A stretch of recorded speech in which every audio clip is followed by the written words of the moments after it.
This is our frost glass from Woodport doors. We're going to show you today how to properly clean it. This is all sandblasted material.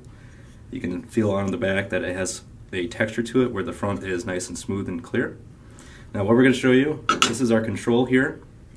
And the type of film that we're using on these types of glass from our vendors is semi-porous, so you might run into these situations out in the field where you have some primer or paint, some clear coat, or potentially some stain.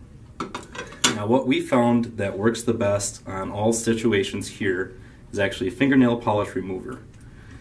This won't hurt the glass at all. You can see here that it cuts right through that paint, and at first it'll appear clear, but it'll slowly get back to its nice control state. Same with the clear coats. Clear coat will leave it smudgy like this.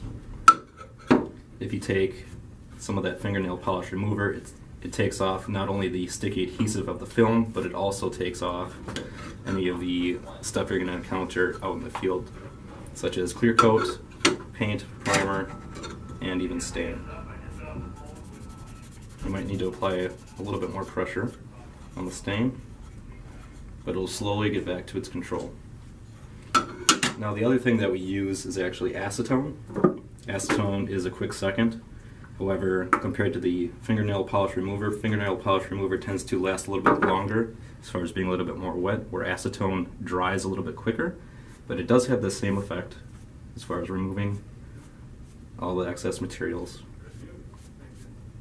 It'll just take a little bit to come back to the control and the frost. It's not going to smear it or swirl it.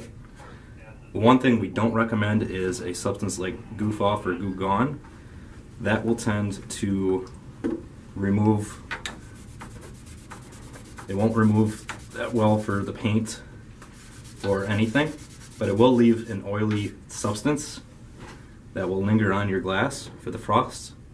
So if we did take something like Goof Off or Goo Gone on our control, it'll remove it completely clear. Now it will take probably like an hour or so to come back to its control state with Goof Off or Goo Gone, but because it's an oily substance, you'll need like a dry rag to get it back properly.